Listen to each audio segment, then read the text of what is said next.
Carlos Nelson with Cascade Media Group, and we have one of our notable people out of Kansas City, our last mayor, Mr. Sly James. He's got a book out, and that's going to be our book of the month for June.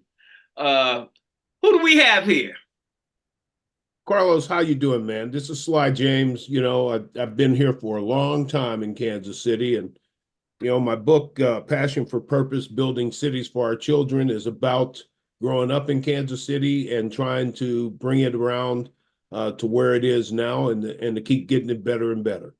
Take us a little bit through. You gave me a little excerpt, and I meant to say to you, I had Kelvin Simmons on, and Kelvin is one of I consider him best friend. And I didn't realize that you, Kelvin, Troy Nash, a couple of y'all grew up right in almost the same neighborhood. Did you Yeah. have any unit? Yeah. So let's go in and give us that story, your book. Well, the book basically chronicles my life, both growing up in Kansas City at 44th and Montgall. Moved there, geez, when I was 9 years old. So that must have been about 1960 or so. Lived there for until I left to go into the Marine. Well, actually, I left when I was in high school, to be quite honest. Had a band thing that came up on the day that we were supposed to do a family outing. And I had to make a choice. Either went to the band thing or went to the family outing. I went to the band thing and then was gone from that point on. And it was important. I felt like I had other people dependent on me, so I didn't feel like I could let them down. So that's what happened. What year And was this? this is like 1968. I was a junior in high school. And I left and I lived on the streets for a bit, did a lot of couch surfing with friends until their parents threw me out. The band was making enough money that ultimately I was able to rent a house. So I'm a senior in high school, and somebody was foolish enough to rent me a house uh, at 39th and Warwick. And it was an idyllic living arrangement, but I was doing everything that I wanted to do. I stayed in high school. I made money during growing up. My mother had kind of forced us all to save it. So I had a savings account. So when I left home on a Sunday, Monday, I went to the bank, drew all that money out because I knew if I didn't, she would. Drew all that money out. Then I went back to high school, Bishop Hogan. I paid the rest of my year's tuition so that I would be able to continue school. Then was basically out of money around that time, had a little bit left, kept making a little money with the band, and was able to finally find a place to live, paid my senior year tuition out of band proceeds. Where was your band playing at that time? And we were playing all over the place, frankly. We were playing at, remember One Block West? Mm-hmm. We played One Block West. We played at Aquarius. We played a lot of high school gigs. We played some college dances. We did a lot of bars and restaurants and that type of thing, and did some concerts. We opened for Jefferson Airplane when they came to town in '68. That was why I left home, was because we had an audition for that, and the audition came up. We had planned to go to the Chiefs game. My father was a huge Chiefs fan. So was I. I love going to the games. But I got a call from the band leader saying, "Hey, we got an audition to play for to open for Jefferson Airplane." I said, "Okay, when?" He said, "Today." I said, "Hell, man, I'm supposed to be doing this." So I went to my old man and said, "Hey, I need to go to this audition." He said, "No, you're not." So now I got a choice. So I did the okey doke, got him out to the car and said, "I need to go back." I went back in the house, grabbed my sweatshirt, grabbed my books, grabbed whatever I could grab, went out the back door, over the fence, and I was gone. Didn't talk to my parents for 5 years. Boy, Sly, you you had that type of nerve? Yeah, as a matter of fact, I did. And I don't know how I got there, to be quite honest. It was Because you scary. and myself got to be the same. I graduated in '69, and in my era, the parents was like talking to God. You did Oh, what hell yeah. they told you to do, or it was hell to pay. They said jump, you were already off the ground before you said how high, Yeah, you you know? had, man, man, you was You and I are old. the same age. You and I are the same age. We're both 72, Yeah. you know. But yeah, man, I mean, it was a pretty easy thing for me to rationalize in my mind. You know, the guys in the band were my buddies, man. They were the ones that I spent all my time with. You know, we were either practicing or playing. And you know, and then of course for football, I played a little football in high school, but we weren't any good, so I didn't mind leaving that too much. But at the end of the day, uh, I wanted to go to that game, but to me, it was a simple choice. I can go to a game next week. I can't do this audition next week. So if I Bands got were hot back then, and I probably know how you felt. I'm saying being in a band, anything could happen back then. absolutely, and that's exactly the way it was. And I did not feel like I wanted to let these guys down over a football game that I could go to another time, or you couldn't watch it on TV. You couldn't record games back then or anything. Most of them weren't on TV anyhow. Right. So, but you know, I knew I could go to another game. I knew I couldn't go to another audition. And I knew that my family could go to the game without me and have a good time, but these guys couldn't go to the audition without me and make it. So it was an easy choice. What am I going to do? Am I going to skip the football game or go to the audition? I went to the audition. It worked out. It worked out. Ultimately, it worked out. You know, it was one of those things that was a growing experience, to say the absolute least. You know, I don't care who you are. If you're living at home and you're 15, 16 years old, you're living in a relatively sheltered environment. When you leave that nest and you're out there on the streets by yourself, you learn, your learning curve goes from like this to like that quickly. You know, I was sleeping on the steps of the Nelson Art Gallery for some nights, man. You know, up there with, hey, I did the whole thing. You know, got involved with a whole lot of stuff with Austin Shute. There was a lawyer in town running Project Pepperland, which was a drug rehab thing, and I got involved with that. Was doing that, and then after high school, uh, girlfriend was pregnant with my first son. Uh, Married her. Was about to get drafted into the Marine Corps, into the Army.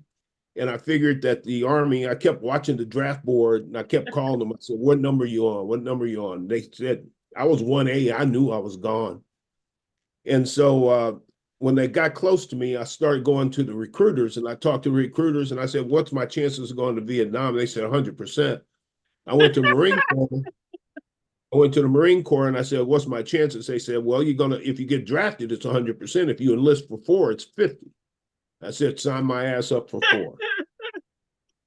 So off I went to California for boot camp, infantry training, and then Fort Augusta, Georgia, Fort Gordon, Georgia, and Augusta, uh, uh, Georgia, for military police school. Back to California for a while, and then overseas to Japan and the Philippines. Came back home, was discharged. Went to college after that at Rockhurst. Did that in 80, graduated there in 80, and then off to Syracuse for law school. So yeah, man, I've been around that block. But the book chronicles all of that stuff.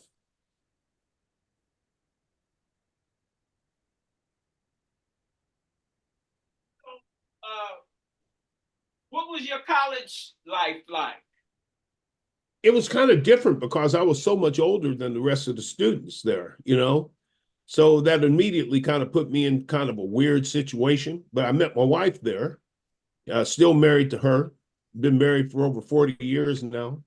But yeah, I enjoyed it, man. I knew what I wanted to do. I knew I wanted to be a lawyer, so I went there with a purpose. I wasn't going there to find myself, man. I knew what I Man, you wanted got a to. 40-year stint in? Yeah, yeah, Man, all right. yeah. 40, 42 now. All right. Man, that I'm like, yeah, you old school for real. 42, 4 kids. My oldest son passed away about 20 years ago. But my other 3 kids are 2 of them live here, and one of them is out in Arizona. 4 grandkids. So yeah, it's been around the block, man. But you know, the whole thing, I just look at things like a movie.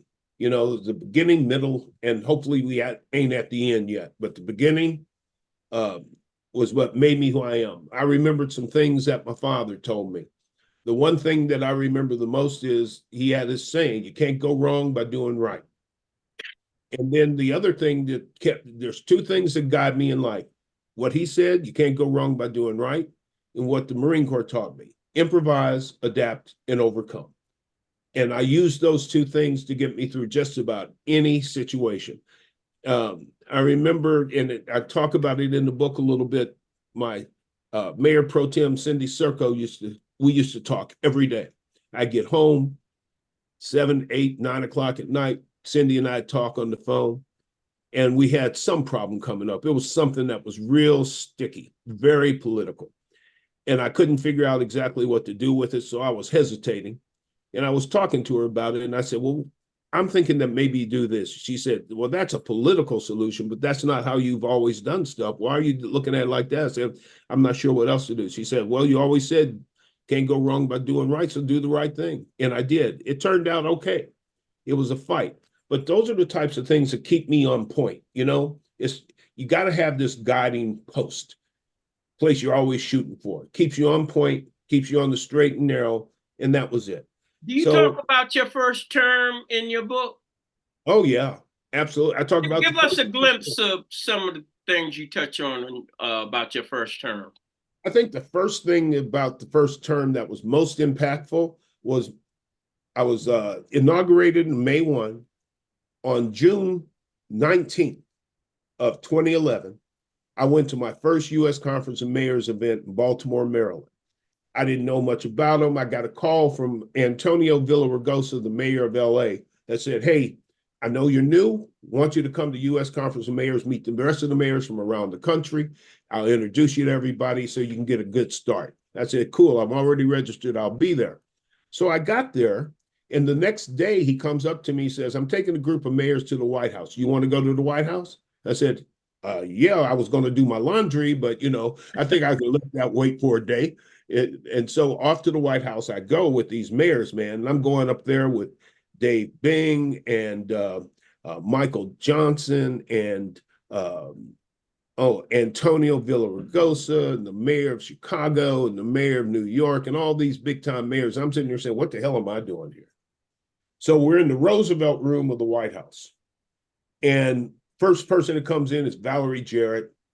And then Daley comes in to say hi. And then Joe Biden comes in. He's like a whirlwind. Hey, how are you? How are you?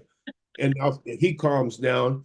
And then President Obama comes in through a side door, sits down, and everybody's quiet. He talked to us for an hour and 15 minutes.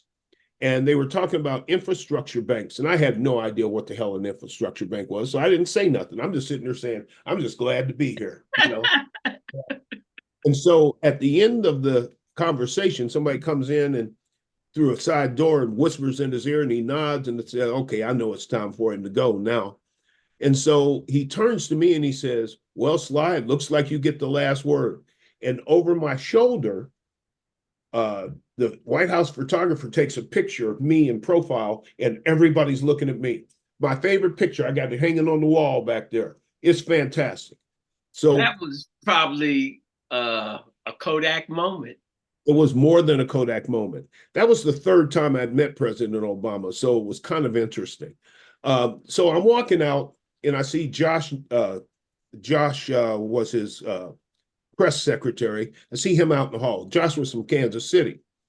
And he said, well, thanks for coming. I said, man, this is really great. I'm going to tell my wife it's her birthday. He says, your wife let you come on your birthday? I said, my wife and I have a relationship where she lets me do what I need to do. I let her do what she needs to do.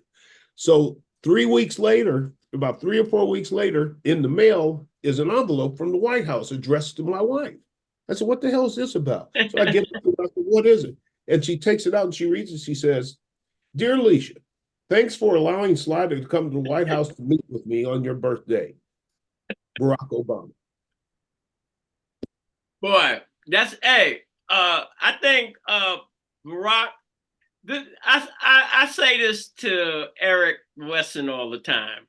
I say, Eric, I love the way you represent us with dignity, clarity, and all of that. I say, I wish I could do that.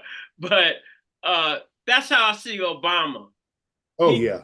he represented, and that gesture there, whether it was an aid or whatever, his program and how he conducted himself, I thought was admirable. No doubt about it. And that was the first time that I've been to the White House, but it was like the beginning of several trips. But the main thing that happened at that first U.S. Conference of Mayors meeting, as great as that was something that still exists today. I met, oh my gosh, um, I'm having a brain cramp now, 72 years, you know how That's all that works. right.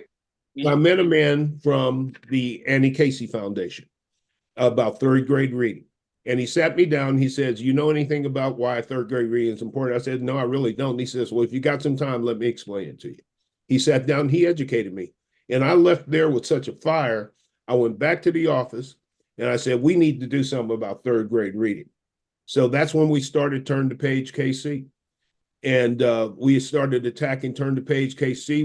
We set it up as a 501c3, not associated with any school or school district, so that we could reach all the kids with the idea that by promoting them to go to school every day, making sure that they had books to read and somebody to read with them, and by making sure that they were having good attendance at school, that they could improve their reading. And so we started that. We won the All-American Cities Award 2 years later. We've been able to increase the third grade reading percentage by 30%. When we got the data from KCPS, only 19% of third graders were reading at or above third grade reading level. 19%.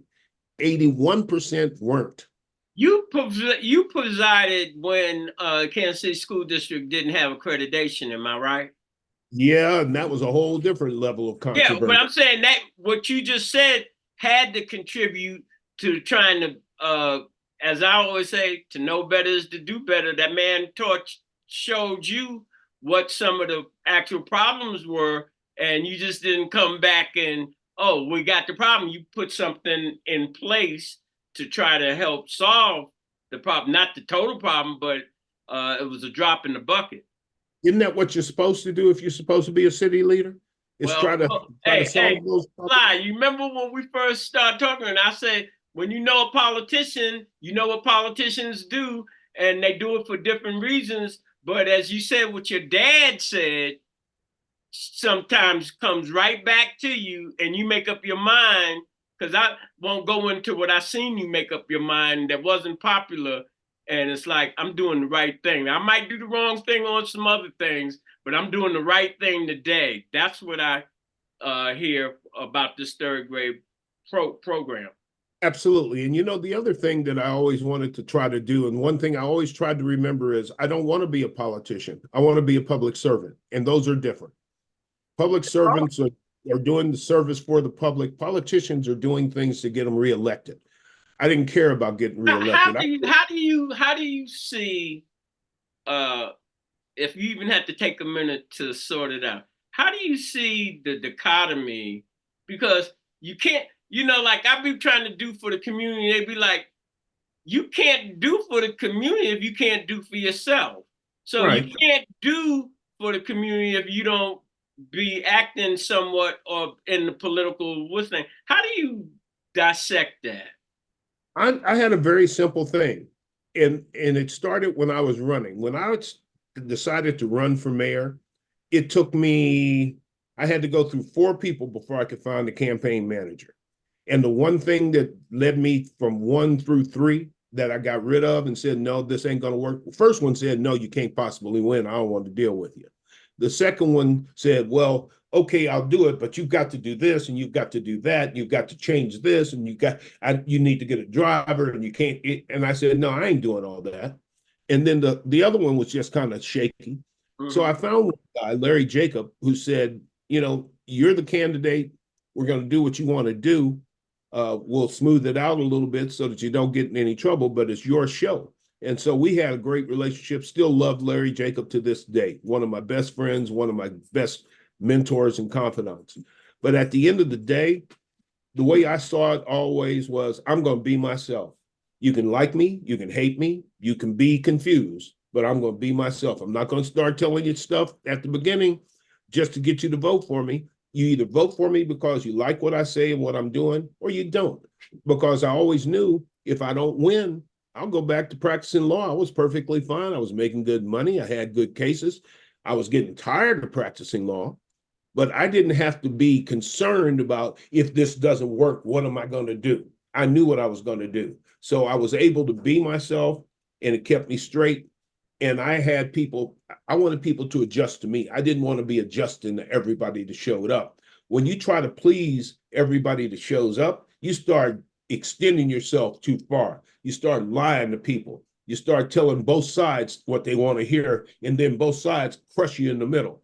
I said, no, you're gonna know where I stand, and you can like it or not, but you're gonna know where I stand. What And do you that's the way think I was the contributing factors to your second term? Did you talk about that in the book any? absolutely. Run it The, down. the second term was based on what we had started in the first. Here's the way I looked at it. First thing that we had to do from my thought process, what we tried to do was one, we had an agenda, 4 E's: employment, enforcement, efficiency, and empowerment. So efficiency of government, employment, and enforcement of laws, et cetera. Those are our 4 E's. Education was the fourth E. We kept on, whenever we had a problem, we defaulted back to that. So we started working on those things. And what I found was is that before we could get anything done, we had to first change the attitude. Because the attitude in Kansas City, you remember it, was somebody say, hey, why don't we do this? Oh, we can't do that. Well, why don't we do that? No, no, we can't do that. It's too, no, we can't do that for whatever reason. I said, that's a defeatist attitude. So you need a victory. And when you have a victory, you stand on the top of the mountain and you yell, we won, we won. And everybody gets all enthused. What can we win next? And so you start winning, you start getting things done. People expect you to get things done. And then you build that process up. And I learned also, I didn't want to, I had a good city council my first term. Second city council, not so good. But the good city council working together with me, we were able to get stuff done. And because of that, I had the public behind me. So when you get the public behind you, you can leverage the city council to do what you want to Yeah. get done. All right. Speaking of that, uh, how important was it your relationship with the city manager, because we have that form of government, and how did you get along with? I didn't forgot who was. Oh, Schulte was your. Because when you were talking about the campaign people, I was thinking about Steve Glorioso and some of these other people back in the day that used to do that type of run campaigns. They didn't want to touch me. They I didn't. no, no, I couldn't win. Even though I'd helped them on other campaigns, they said, no, you can't win. I said, well, okay, I don't need you then if you don't think I can win. And then when I won, I said, Yeah, I know what you said then. So what how you did got you to and say? Schulte work out? What kind of relationship was that? And what would you hang your hat on? Your 2 terms, what did you really accomplish that you are really proud of? The first thing that helped with Schulte was when I was running, I said, I want to talk to you, pick your brain, see what's going on in the city, see if our ideas are compatible, see how we could work together if I win. And we met at the Majestic. Was supposed to meet for a drink, wound up being a drink, and then wound up being dinner, and then it wound up being dessert, and then it wound up being talk. So we were there for 2, 3 hours talking. And I said, well, I want to do this. How? Yeah. He said, well, we got a lot of deferred infrastructure needs. I said, well, how do we fix that? And we talked about it. And we got to be friends at that point. I relied on Troy Schulte because Troy Schulte had the attitude of, we can do that. Let's get it done. How do we get it done? I'll figure out a way. So I would go to Troy, and Troy's office was right next to mine, separated by a door. And I walked out that door 4 or 5 times a day, sit in his office. He come sit in mine. We talk about stuff that we thought needed to get done. We'd create a plan. We'd make sure we had our ducks in a row. Then we'd go out and do it. And Troy was the absolute perfect city manager. Let me say this. This was the rap, because my classmate was the city manager before him. And for K, huh? the one that got fired, that He wound foreclosure. up going up to Denver. Yeah, But yeah, all right. And you know, was like kind of partisan. He left, and the rap was this guy Schulte was coming in, and he was from a much smaller municipality, and he really country bumpkin and all of this other stuff. But you're hold it. See, you're painting a different picture. And again, that's why I always on my shows ask my guests to talk about what they know, not all that hearsay. You're saying this, and that's to me that straightened some misconceptions I had. Troy was genius. Troy was a genius. He was not a country bumpkin. He was quiet. He knew when to do things, when not, when to talk and when not. But Troy was a genius. Still consider him to be a genius. The thing I like most about Troy was Troy knew numbers and money. Troy could have been a mortgage banker for anything. When he left, quick story. When Troy when his contract was about to go up, the city council, the second city council, wanted to maybe fire him or whatever, and they talked to him, and finally they reached an understanding he needed to stay, and they were talking a new contract, and he said he wanted his contract to end when my term ended. Well, that says a whole lot. Yeah. And so it didn't end exactly there, but within a year he had left because he didn't want to stay there and work with them because he knew that they were a little on the flaky. Now this makes a bunch of sense. I was like, is he just in the mix when he got over at the county? So when you can get anybody that's got some brains, I don't care what your organization is doing. If you can bring somebody with some brains, they might can straighten it out. I don't know whether he's been able to. That county is a tough deal because I mean, the county's a mess. I think I told you I renovated the courthouse downtown, courthouse Yeah. in Independence, Lake Tacoma Sheriff Station. Bill Wares was county exec when I was doing all of that, and that county and that jail and that whole it is a mess. The mess. Troy, just a few things about Troy. The things that Troy has done that people don't know about. Troy and I knew that we had a problem with vacant housing, particularly after the crash and all of that. So Troy figured out a way for us to get like $10 million out of our budget. We use that 10 million. You know what we use that money for? What? We use that money to tear down vacant houses and to create a program through the land bank that we had fought for 4 years to get through the legislature to be able to sell houses that still had the ability to be rehabilitated. We'd sell them for $1 with the condition you could buy it for $1. You had to catch up on the taxes within a year, and you had to renovate the house within a year, or you have to at least start working on it. That's what let me tell you this. That's what I started. I talked to you about my construction career. Those dollar houses, that gave me employment. I was employing a few people, and HUD was guaranteeing the loans. I got Deke Claiborne coming on the 12th again to talk about the HUD guaranteed loans and what have you.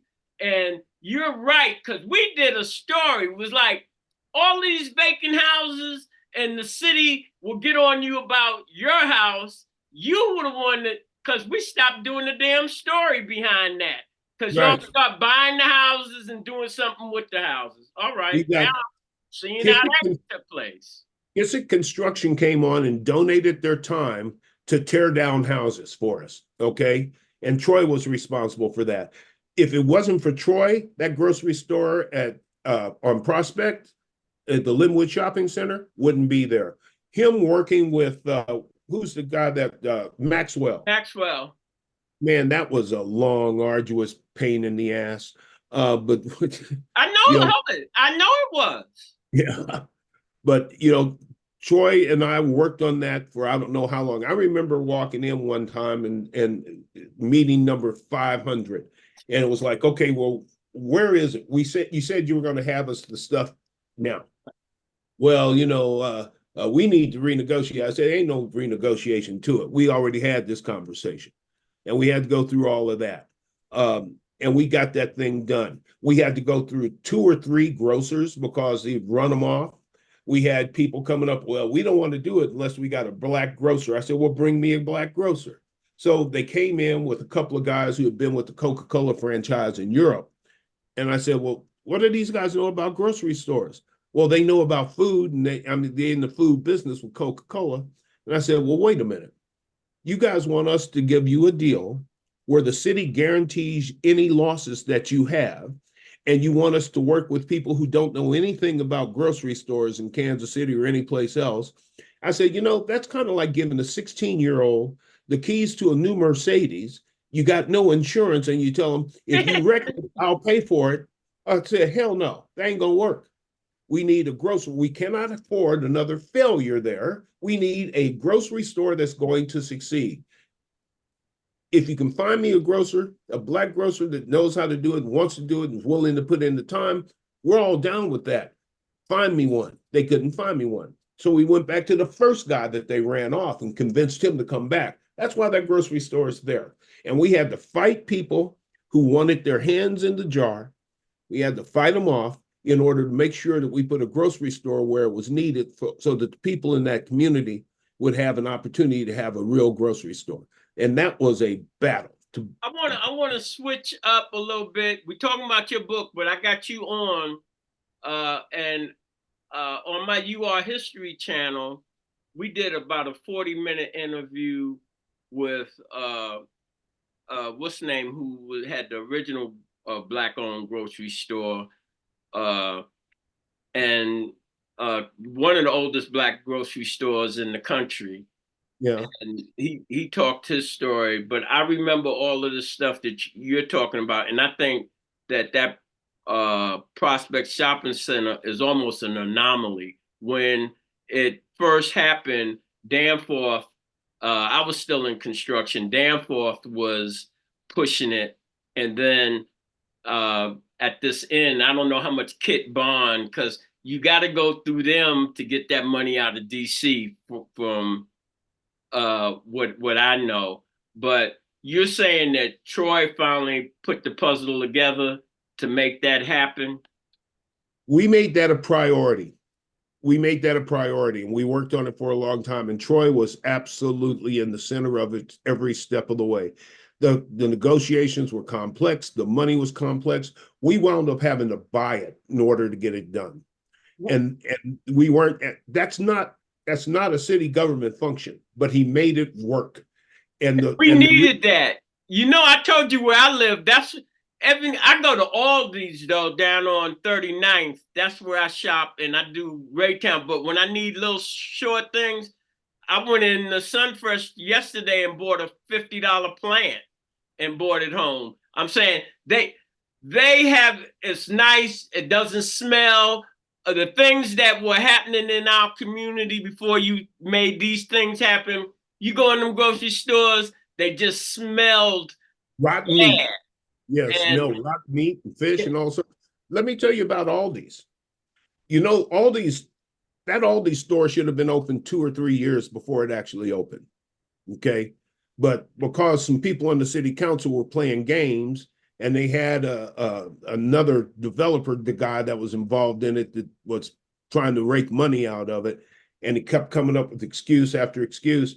And so when I came in the office, I said, well, what's the story on that? And Troy filled me in on the story. I said, well, why don't we get everybody in here and get this thing done? This is ridiculous that it's sitting down there half done and they ain't doing anything. So we got him in, and the guy came up with a bunch of excuses. I said, look, here's the deal. I said, I'm just going to tell you this now. I want this damn thing done. I want it done now. Well, I said, no, ain't no about it. I said, if we don't get it done, if we're not moving forward on this, then there's going to be some hell to pay. And so we started this start and stop. I said, no, this is bullshit. We're getting this done. We forced them to get that done. And we forced it over some city council people who were playing games with it, trying to hold it up for whatever purpose they wanted. And I kept saying, you're talking about you.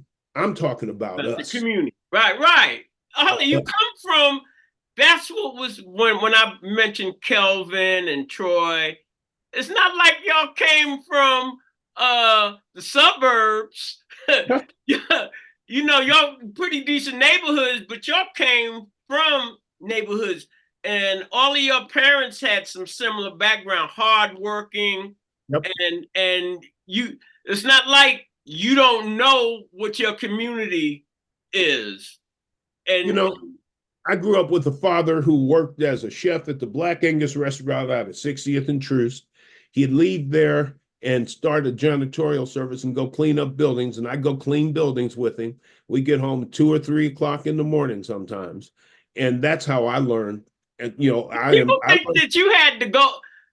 Hold it, the what I know about you, they was like you had the silver spoon and your family was rich. I'm saying that's what your family was rich. That's they what were after I left. They seriously they got wealthy after I left. But when I was there, my silver spoon was cleaning the toilet at the Heinz building on Troost at 2 o'clock in the morning. That's how silver that was. It wasn't no silver to it. It was all brown. But at the end of the day, when I left and I was in the Marine Corps, my father landed a big federal contract with Leavenworth.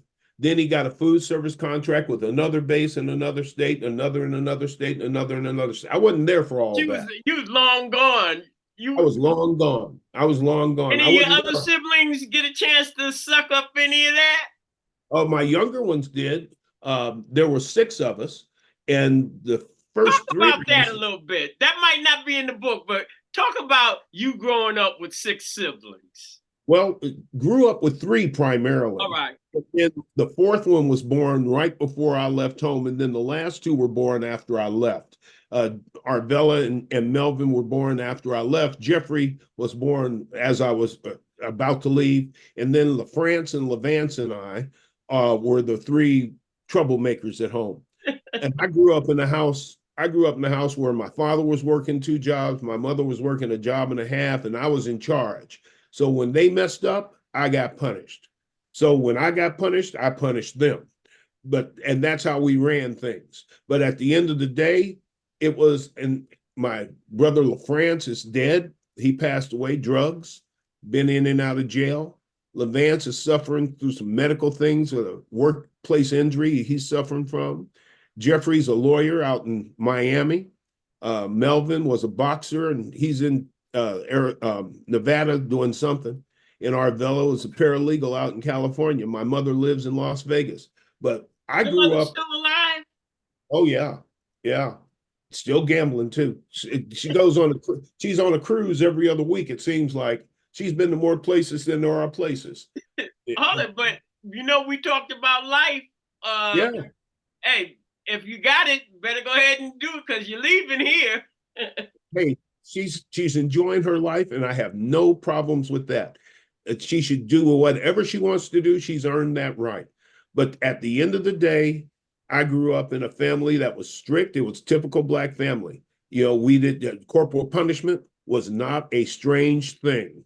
Okay. If you didn't do what you're supposed to, your butt was going to get in some serious trouble. I remember one time after a football game, some of the guys on the team said, "Hey, we're gonna go out, man. We're gonna get some beers and yada yada yada." And I sat there and I said, "If I do that, I'm gonna get my butt whipped." No, I see you guys later. I'm going home. I'm going home. I'll see you later.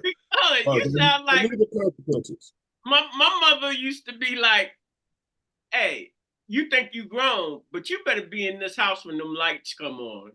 Oh, that you got that right. And when we were young, it's like you better be in front of the yard when the porch light comes on. Right, right. You If know, I couldn't see you, you're in trouble. it's like, tell me now. I want to switch because these are some things. How did you deal with some of these plaza issues and what our community? And when I say our, the black kids, because that's what it amounts to. How did you Yeah. deal with that? Knowing some of the things that they have to deal with, and then knowing that these businesses got money invested and all this. How'd you deal with that? Well, we kept getting complaints from the plaza and the plaza merchants that we had to do something. Kids were running wild. And I said, okay, fine. You got to do a curfew. I said, no, we're not doing a curfew. And so Michael Nutter in Philadelphia. You remember when Michael Nutter had this problem with kids running into jewelry stores and doing smash and Right, right, grabs? right. That happened. So I called Michael. I said, "What did you do, man?" He imposed a curfew. I said, "What did you do? How did it work?" He said, "Well, I'm on vacation down in the islands, but I'll have my staff contact you. They'll send you everything. But here's what you need to know. If you try to impose a curfew, the ACLU is probably going to be all over you, but that's okay. You can beat it. And here's what you got to look out for." So I got the stuff from him. And so I said, I ain't going to do anything until I see for myself. So I went down to the plaza. I took some ministers with me, had my police escort, had about 10 ministers. We all walking through the plaza just to see. I was shocked. I'll be honest with you. I was shocked. I walked down there. I got to Nichols and Broadway, and we're sitting there, and these kids are playing this game where they're running through traffic, dodging cars. So What? one of my officers went over to him, and was told him, if you do it again, we're going to arrest you. Sat him down on the corner and said, now go ahead and stop doing that. So then we're walking, and there's kids everywhere. Ran into a 13-year-old girl dressed like she was 21, sitting on a corner talking to some other kids. And I said, well, who are you here with? I'm here with my cousin. How old's your cousin? 15. I said, well, your parents let you come down here? How'd you do that? I told them I was going to a movie. All right. So we went down to the movie place, and sure enough, tons of kids. The Italian restaurant right there on the corner of Nichols. Mm-hmm. Uh, yeah. And they got the little wrought iron fence that they put out there so you could eat outside. Right, right, right. I'm walking by there, and there's three girls sitting on the fence, and these people sitting inside the Sitting on fence, the fence. sitting on the fence, smoking cigarettes, got their boom box playing music loud as hell. And I walked up to them. I said, look, I said, if you're sitting over here eating dinner, if you were sitting over here eating dinner, would you want somebody sitting that close to you smoking cigarettes and playing music so you can't even hear the person you're eating dinner with talk? Well, I said, well, go across the street. There ain't nobody over there. Go sit over there and play your music and smoke your cigarette. And they did. So we were walking back towards the other way. And we get down to the Starbucks, and we got a cup of coffee. We turned up by the Cheesecake Factory. And I get to the Cheesecake Factory, and I look to my left, and there's a wall of kids. I mean, seriously. You remember those old Western movies where you see the cattle, and the cattle are coming at you like a wall, and then there's a That's how it stampede? looked. That's They covered the entire street. I mean, there's that many kids. There was that many kids. They covered the entire street. And then bang, bang, bang. Yeah, Marvin, I remember that. I yeah, remember now. Yeah. I was like, how these Negroes acting like this? And don't they know this is the mayor?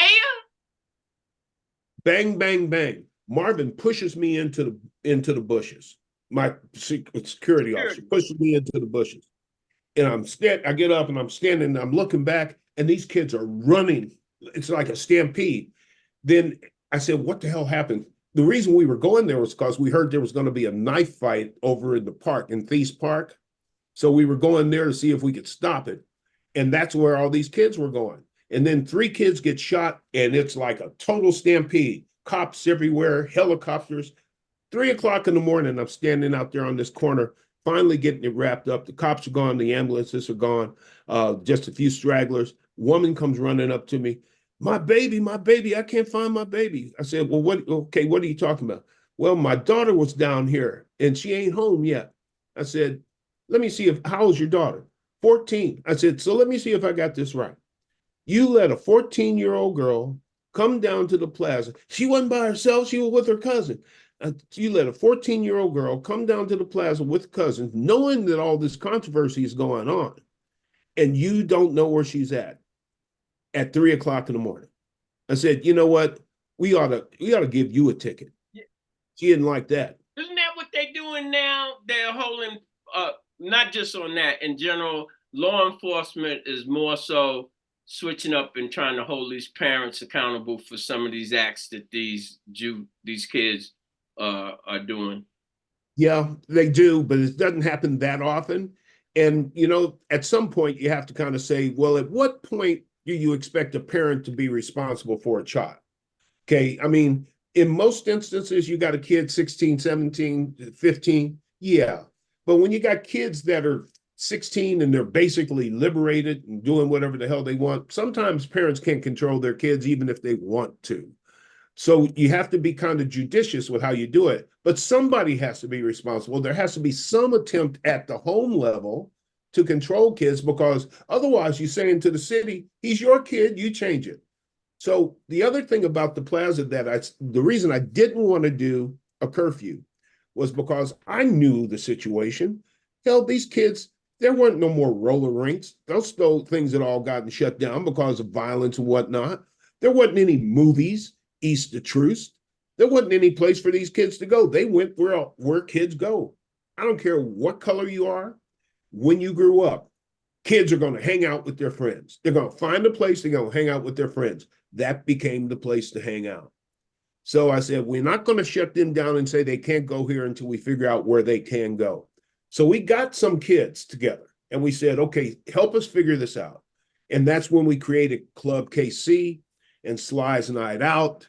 I was just going to say, is that when all the community centers really start having night hoops and all these other different activities? Yep. That really, it didn't stop totally, but that gave a whole lot of kids that really wasn't in that scene a place to go. Ones that really had some what I call home training and what have you, opening up them pools and things. That was great. What kind of budget did you have to take out of your regular budget to make some things happen that weren't happening? We put together a budget of about $150,000 for the Club KC and the community things, and then $25,000 for the end of the year party. And it worked out fine. It wasn't a major problem. We were able to come up with that money pretty easily just by moving things around. And also, part of what we are supposed to do as a community is find a way to solve problems. Yeah, and we set up a system that you call in and you get an ID card. The ID card gets you in. The police at the location check your ID card. You got an ID card, you go in. If you didn't have an ID card, you could still get in, but we had to go through some trips with you. But we set that up. The first 3 years they operated, not a single incident of violence in any of the places, not a single one.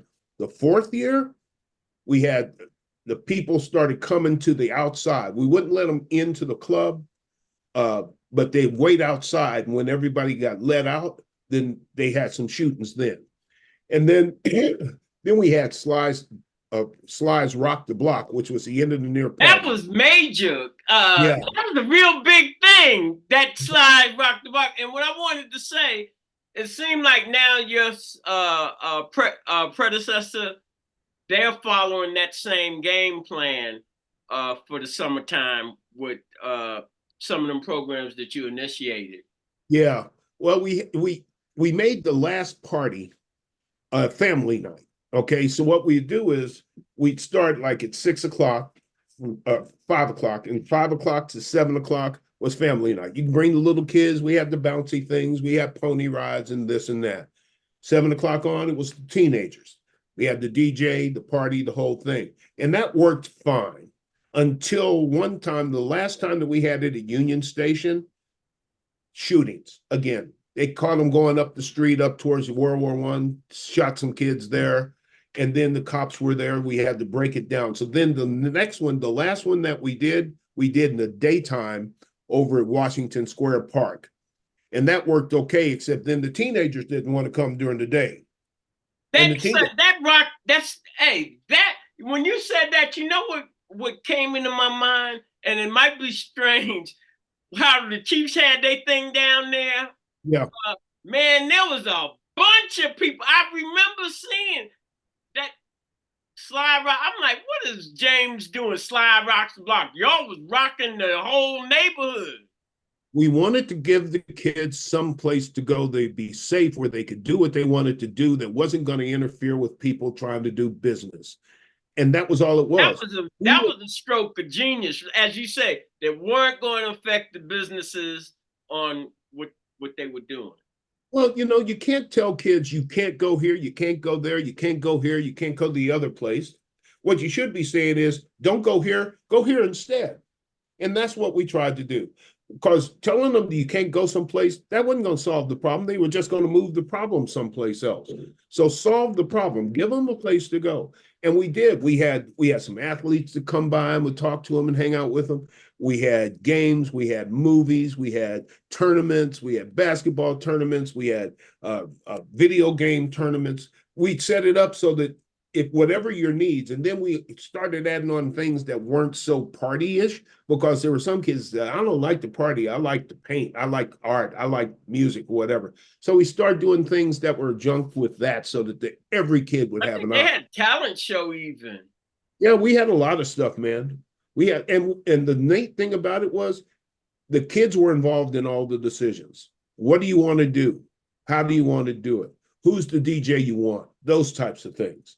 And when you know that when you're involved in the decision making process, it becomes yours and you take pride in it. So you're going to self-police.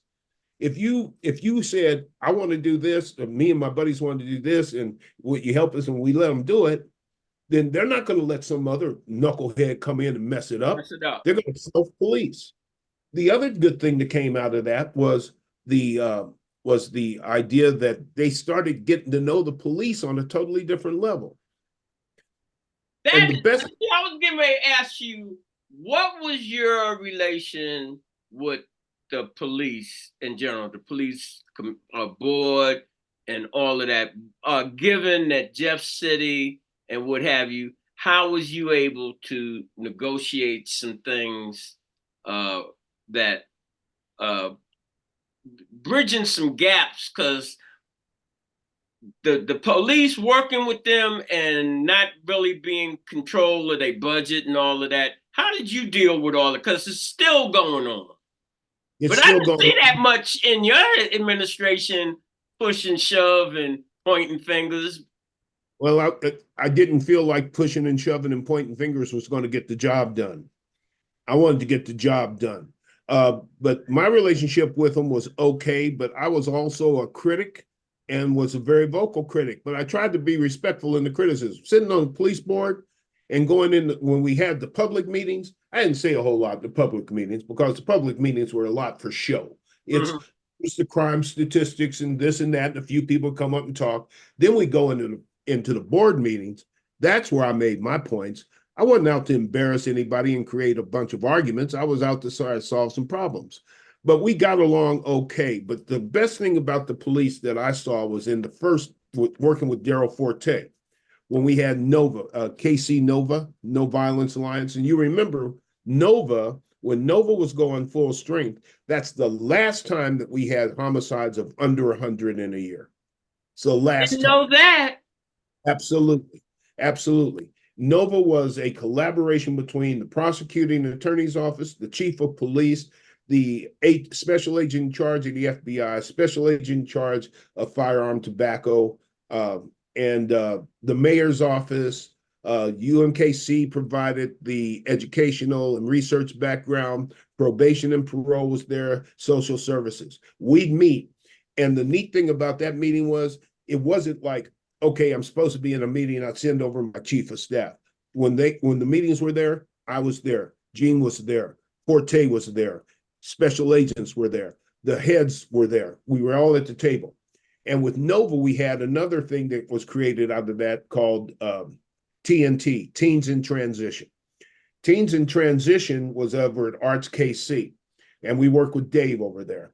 And Dave Sullivan. Dave Sullivan. And we provided basically art therapy. So kids would be identified either by school resource officers or teachers or somebody else. And we get a group of maybe 20 or 30 every summer. We pay a minimum wage. You had to be there on time. You had to do your work and you go home. And if you got into trouble, you were out. So we paid them. And if you were late, we dock your pay. And when I first went to the first meeting in every cohort, you see the kids and they were all rivals and whatnot, wanting to fight each other and stuff. And they sit back like this. And you try and talk to them and they didn't really care. You go back in the middle and they were like, okay, hey, how you doing? Talking. You go back at the end and they're hugging the cops and they're making, they made art out of police officers' uniforms that still hangs today in the East Patrol District. How come is any of them programs still going on? It's being revised and reinvented. The problem with KC Nova was when we changed police chiefs, things fell apart because Daryl was wholly involved in it. All right, Chief I'm getting that picture. Chief Smith wasn't. Like, why don't we do things that work? Once Well, they work and you see they work, that's when you build on it. Well, you see, Nelson, here's the problem, and this is my problem with politics. Politicians run by saying they're going to do something different than the people they're trying to replace. So you can have a whole plate of things that are working, but what are you going to run against somebody and say, hey, elect me, I'm going to do the same thing they did. That's what a politician does. They try and make themselves different. So the stuff that's working, they get rid of and they bring in their own stuff and say, let's do this instead. So the bureaucracy is making a shift from here. Now we got to go do this. Starting at the starting line. That's the reason why we never cure chronic problems. That's the reason why we never make any real progress, because every time somebody else takes over, they change it because they don't want to do what the last person did. Tell me this: was this on your watch, or is this on this mayor now Quentin's watch? I remember the Sprint Center. Got to have an anchor tenant. Will not work. But then you give it to somebody different thinking, different mindset, and you let them implement some different things. Second or third largest grossing arena in the country. And right. Off camera, I talked to you about some things. I don't really understand how leadership, the people that are supposed to be in these leadership positions, are so entrenched in how things are done. And then the thing is, they got the nerve to always be using these words game changer and all that. And they're not changing nothing. Yeah, they're not. And when you bring some change to them, they be like, no, that automobile is upsetting my horse. I don't that electricity. I need to that electrocute you. Change is the most difficult thing a human being can do, and change in a political environment, I just don't know how you do it. Well, I think you start. We had a very one of the things. Remember, I told you the 4 E's: efficiency in government. That's when we started KC Stat. KC Stat was totally data driven. We took all the data that we were collecting from the citizen satisfaction survey. We became an open data city. When Google came, we were able to collect more data and do more stuff.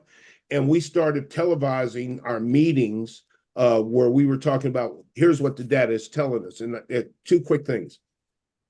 On the citizen satisfaction survey for years, we'd seen top 3 things: infrastructure, policing, etc. So when we started looking at infrastructure, remember I told you, Troy said that we had $6 billion of deferred maintenance on infrastructure when I came in office. Mm-hmm. First time I went to Chicago to meet the rating agencies, those guys that give you the 3 A's and the A+ rating, credit ratings and all that stuff. I said, I want to do $1 billion infrastructure bond. And they laughed. They said, ain't no way in hell. You guys got too much debt and you're coming out of a recession. No way in hell. Well, okay, so what do we have to do? Well, you have to reduce your debt and you have to pay some stuff off.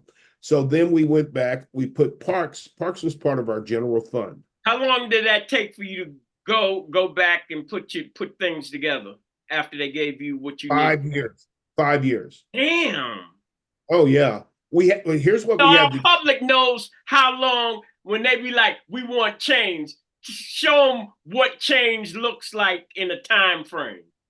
Public wants to see the end results of change. Public don't want to see the change being made. Yeah, okay? Right. They want to eat the sausage. They don't want to see how it's made. All right. So we had to get parks out of our general fund. So we set up a tax. If you remember, we said do a half-cent sales tax for parks, and in exchange, we'll take off the vehicle registration fee, we'll take off the Parks Boulevard maintenance fee, and there was another small fee. We'll trade you those fees for this so that we can take parks out of the general fund, put them on their own revenue so that they'd have steady revenue, which is constant complaint. And now we open up money on the general fund. So then the first thing we did with that was we started building our rainy day fund, which is another thing that the rating agency says, you don't have enough reserve capital. So we had to build the reserve capital. And then once we got the reserve capital built up close to where we needed it, we started paying down debt. And when we started paying down debt, our rating increased. Now we were able to do an $800 million infrastructure bond. And you remember 3 property tax votes on it. And property taxes are the hardest one to pass because they alternate years. On property tax, you have to have, on the good year, you have to have 57% passage rate. And on the bad years, you have to have 61%. So we went on a 57% pass rate. Joni, my chief of staff and my business partner, I said, I don't even remember how many meetings she had. I do, 287. Okay. 287 meetings on that. Community events. 287 on one? Absolutely. Absolutely. You have to sell it. And I would go and sit in West That's Plaza. more than selling it. That seemed like you sold it in but 287 meetings? Had to. We were asking people to raise 3 property taxes at one time. And my basic pitch to them was, you've all said this is what you want. I said, here's your statements on infrastructure for the last 10 years. It's right in the top 5 every 10 years. If you want this done, this is what it's going to take. And I also would say to them sometimes, if you don't want to pass these, that's fine, but stop calling my office and complaining about infrastructure. I say, you can't have it both ways. We can fix it, but you can't continue to complain about it if you don't pay for it to be fixed. This stuff is not free. So we got those 3 things done. And hell, if you think that was bad, the airport was even worse. The airport was a huge issue. So we went through that. All this is in the book. All this is in the book. That's what like I told you, you didn't know I had done that 1, 2, 3 bond issue Right. and what have you. And how do you make the decisions per se? Who can even be in the room? What do you mean? When you like the airport, right? There's so many different. How do you make decisions? Man, that was a big mess. And then when you have the big corporate communities vying over that big contract and what have you, and then how did all of that wind up, and did that make you lose any sleep? It was probably the most contentious thing that we ever did, and it's one where I really got sideways with the council. The second council I thought was frankly a pain in the ass. And it all started when we knew we needed to do an airport. We were trying to figure out why. And if you recall, I appointed a city group, involved people from Kansas as well as Kansas City, because Kansas, frankly, Johnson County uses the airport more than we do. Yeah. And of all of that, the local people use the airport only about 40% of the time. The rest of it is used by people outside of the local area. I want to ask you this. I'm cutting you off because while it's on my mind, I'll be wondering, do you think, especially Black people, now I'm talking about Black people, but I can be talking about any people.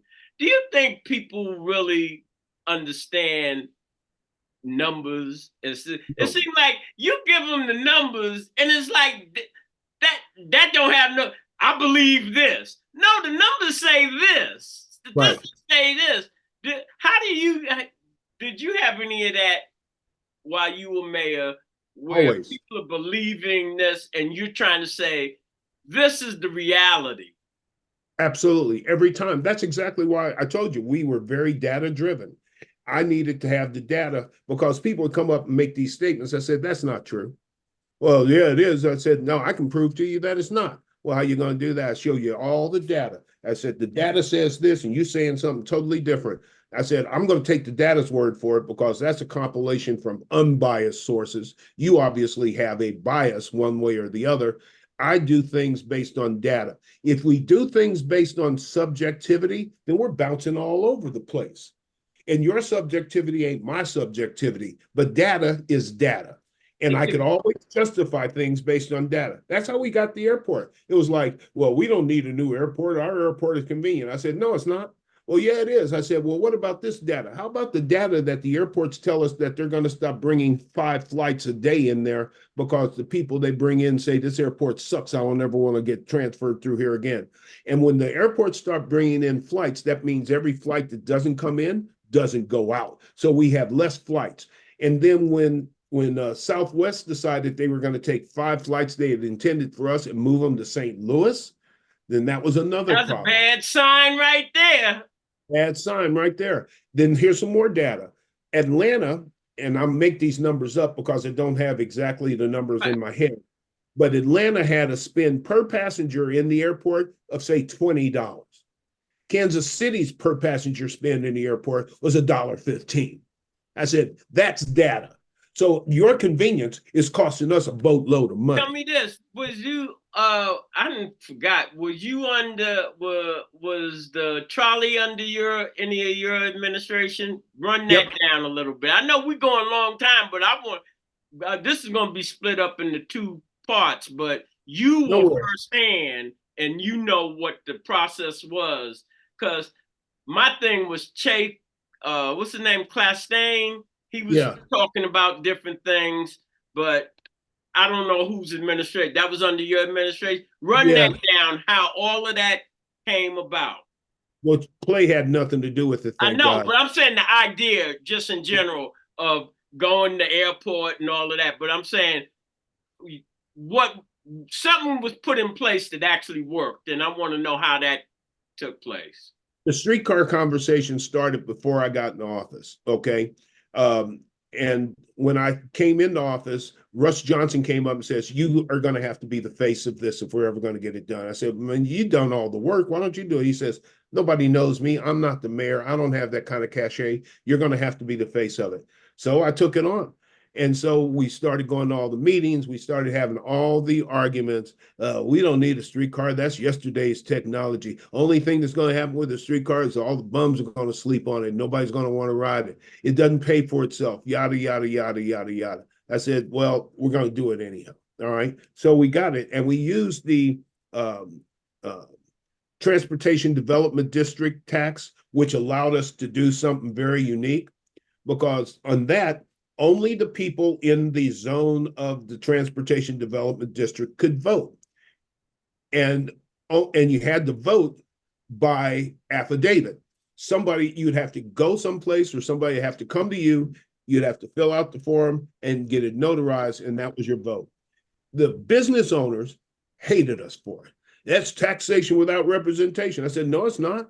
Yeah, it is. I can't vote. I said, well, move your ass down to where your business is. You live out in Johnson County. I can't vote out there. You can't vote here if you don't live here. And they fought it. But the young people, those were the ones that pushed it. And they were the ones, they would have parties and they'd sign everybody up. They'd go to houses, door to door, vote for this, and they'd sign them up. And that's how we got it passed and elected. And then we made a mistake. First of all, we set it up so it was free. And people said, you're crazy. You can't do that. It's never going to pay for itself. Yeah, well, we've run the numbers. The data says that with the taxes that are collected based on these pro formas, it will have more than enough money to run itself and create a maintenance fund so that you never have to go for any place. There was no city money in it. It was all the taxes, okay? So we met in the first 5 years of operation. Well, I'm sorry, in the first 2 years of operation, we met our 5-year projections on revenue and exceeded it by 25% on passengers. So we thought, before we ever got it done, it was like, okay, I was saying we got to go east-west. That's what I was getting ready to ask you. How did y'all determine where you're going to spend that money and what direction that was going to go? Well, we needed to go north and south first to get the money through the business district so that we could finance things. We wanted to go east-west, but we weren't sure when. So then it was like near Obama's last term, or end of his term. And it was like, okay, if we're going to do it, they came to me and said, we need to do it now. I said, well, we haven't even finished the starter line yet. Yeah, but Obama's going to be out of office. We know how he feels. Anthony Fox, who was the mayor of Charlotte and a friend of mine, because when the second U.S. Conference of Mayors was in Charlotte, and that's when I met Anthony. And Anthony had started a streetcar line. And the thing that impressed me the most was he had before and after pictures of what happened when the streetcar line had started down there. The before pictures looked like a barren wasteland. The after pictures had shops and stuff, and people, it was And striking. now I want to go into this because I've never been on the streetcar line. My family, but now how do the business people feel about this? Because when I see the pictures and everything, boy, it makes Kansas City really look good. Talking about an old trolley, no, that going up and down really looks to me futuristic. But what do I? Yes. I'll tell you about that. But before I get there, I want to finish this one thing about the expansion. We thought we needed to go east and west. The only way that we were ever going to get into the black neighborhoods and cross section of demographics is east and west. You know, in Kansas City, north and south, you can take a slice in any place north and south, you're going to get the same demographic. It's only when you go east and west when you start getting different demographics. We didn't want this to be something just for the white folks on Main Street in the business district. We wanted to get east and west. So we had a bunch of charrettes down at Union Station. We had different plans. Here's a plan for Independence. Here's a plan for 18th and Vine. Here's a plan for Linwood. Here's a plan for 31st Street. And then after people expressed their preferences, the engineering came in.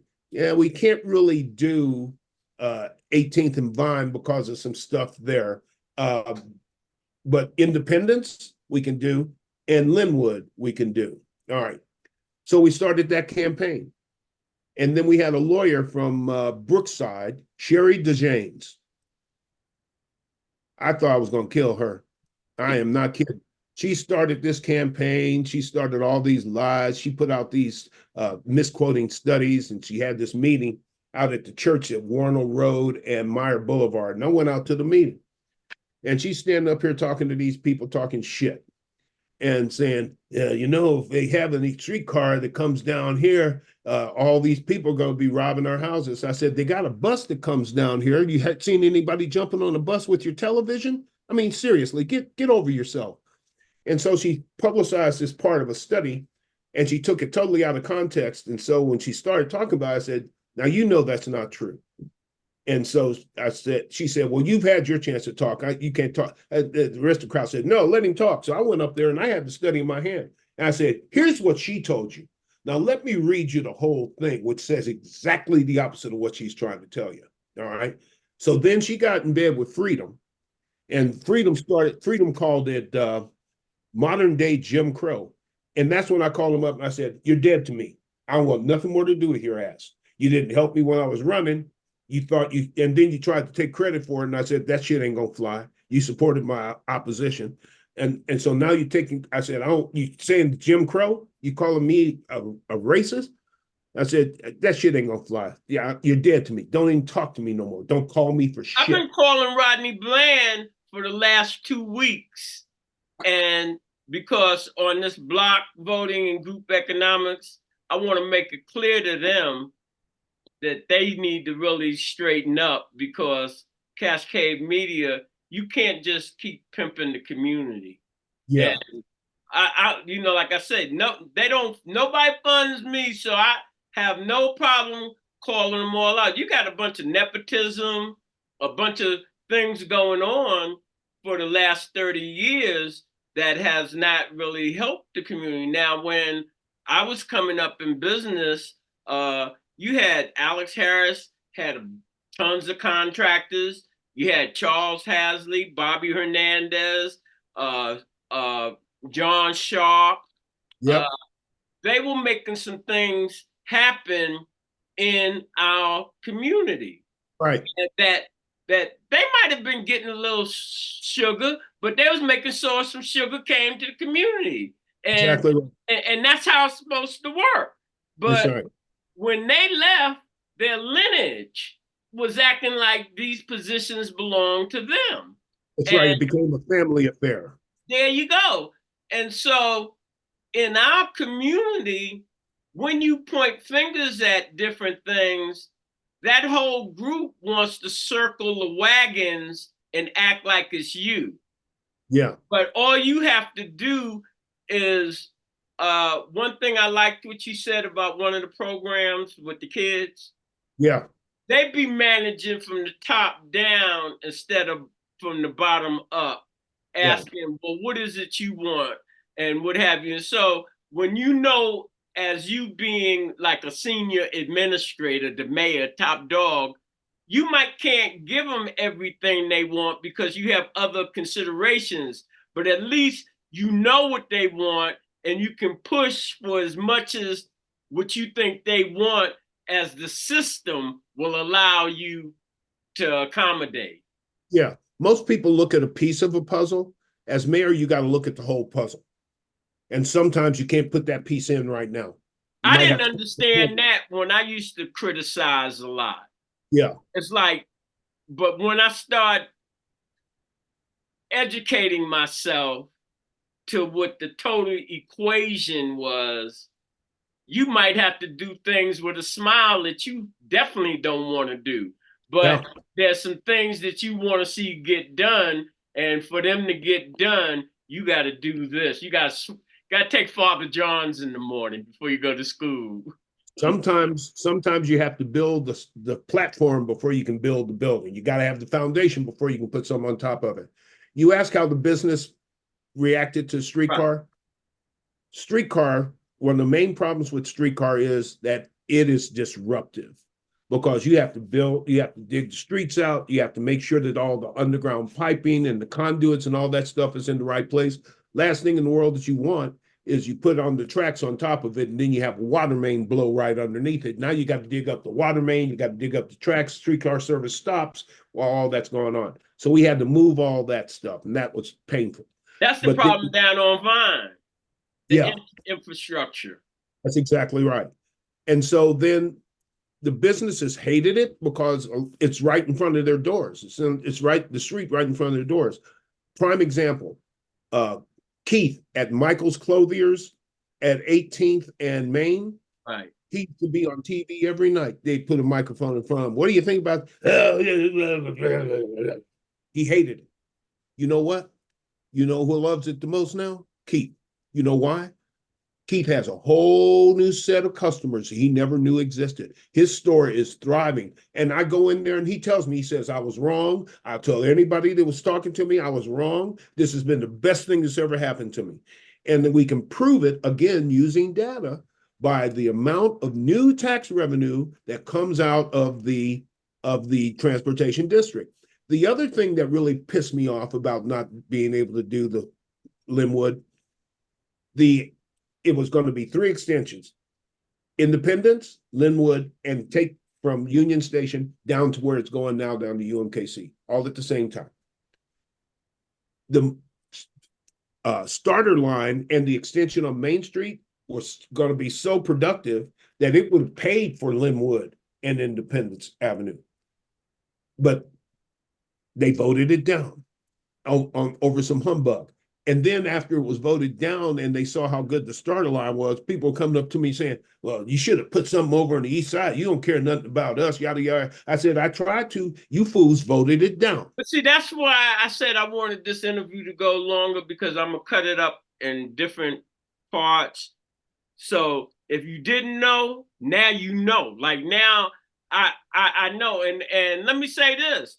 My thing on the streetcar was I didn't know that whole but I'm like, man, why aren't they doing something else with that money? But now that streetcar is there, and like I told you, I haven't ridden, man, that's a jewel in our crown. People come from out of town and what have you.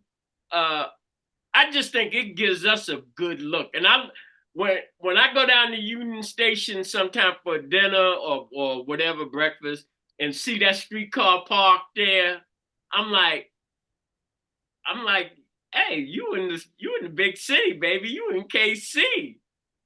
You know that that streetcar carries 4 times the population of Kansas City every year. Nope. I'm like I told you, I don't know. I was talking to my ex, and she was like, my middle Rosanna is 40 something, and my granddaughter, she was like, we take the streetcar down to the city market and this and that, and they park in Union Station or park somewhere. Uh, I Let want to me go. tell you, let I me want tell to you go. the beauty. Let me tell you the beauty of no fare and why this streetcar system is considered the best in the nation. And it's Is not just it? absolutely. I I've didn't had know that. Our when audience probably don't we know that. when we were building the streetcar, city council people and streetcar advocates from Cincinnati wanted me to come out and talk to them. Mayor of Oklahoma City came up. Nashville came up to look at it because they were thinking about streetcar. And we said, make it free, fare free. And don't charge a fare. And here's why. You get on the streetcar in Kansas City, you ride, you don't have to go pay $1 to go from one place to another and then pay $1 to get back. You get on the streetcar here, you ride, you see something over here on the, I get off here and get me something to drink. Okay, you stand back out there, you get back on the streetcar, you go down. I'm gonna buy myself some shoes. I'm gonna go over What's the here round to trip time period, basically? if you ride straight through. Yeah, I'm saying for it to come back, like you say, I get off. What would I be waiting? If I get off, let's say, get me some ice cream and whatever. When what would the next streetcar come? Depending on the time of day, sometime between 10 and 20 minutes. 10 and 20 minutes for Yeah, depending on the time of day. And see, it got so busy, we had to go out and buy extra cars to make it keep running smooth. And now think about this. In 3 years or so, the streetcar is going to connect City Market and UMKC, fare free. You know what's going on Main Street from that point, from Union Station all the way down to UMKC? There ain't no dilapidated property anymore. There is all that property. all of that. Hold it, boy. They I was looking at the Luffy's on Main, the Wendy's and all of that. I don't come out that much. I'd be bunkered up. But I was coming down Main and I was like, all them stores, they boarded up. They getting ready to do some new construction. All that stuff has been bought. There's new things being planned. There's apartments being planned. You know that big warehouse at Linwood and Main Street, catty corner from Gates? Yeah. Know how you used to sit there vacant? Not anymore. All going to be luxury condos. Everything that buying out that car wash and getting rid of that car lot's going to be gone. All that stuff is bought out. They're What was done building under your tenure that's still going on? Like now, it's my understanding down at the bottoms, a lot of development is going on. What do you know about that? And did you have any thing to do with planting some seeds to absolutely. run that down? U.S. Conference of Mayors has a satellite program called ULI, Urban Land Institute, and through Urban Land Institute, you have a Mayor's City Institute that Mayor Riley in Charleston used to run. And Mayor Riley was the longest tenured mayor in the country. They used to call him the godfather of mayors. And when we went down there, they said, you don't cut a tree without Mayor Riley knowing about it. So we go through this week-long program and they bring in all these experts and you get to pick an area of your city that you want to have these experts take a look at and give you ideas on how to develop it. We picked the West Bottoms. So they came and they spent a year coming back and forth into Kansas City, created plans. They got a big report, written up in all the newspapers. This is what you can do. This is an area over here you need to watch out for, yada, yada, yada. That was the start of all of this. All right. That I happened. was wondering, how did all of that come about? Under whose leadership or whose watch? Started in my first term. uh, kept getting built on, built on, built on, and now it's starting to come out of the ground. That's where it all started. So that's still going on. Turn the page, KC is still going on. The grocery store is still going on. The work we did on trying to erase the dividing line on Troost over is going on. We were the ones that got Beacon Hill out of a 20-year receivership, and look what happened to Beacon Hill. Oh boy. So I think I told you I was trying to do my outdoor basketball complex. So Telefield and Brown, right? And Chuck Gatson was doing my financial stuff. So I was like, y'all need to hurry up. They mentioned Beacon Hill. They said, Nelson, you know, we've been working on this one project for 10 years. And We had to get all the property out of receivership. And you know how I did it? How we did it, rather? They had these hearings, progress hearings in federal court. And the receiver would come and say the same stuff. And receivers on things like that get paid a crap load of money. So there's no reason for them to want to get rid of it. So I would go to the hearings and sit there. And the judge, who I knew from practicing, said, Mayor, why are you here? And I said, Judge, he said, you're the first mayor that's ever come to one of these hearings. I said, I'm going to keep coming to them until we get our property out. And he said, you're the first one that's ever done it. And, it's great to see that the city has more interest than they have been showing. And we got our property out of that receivership so that it could be developed. And look at it now. I can't afford a house over there.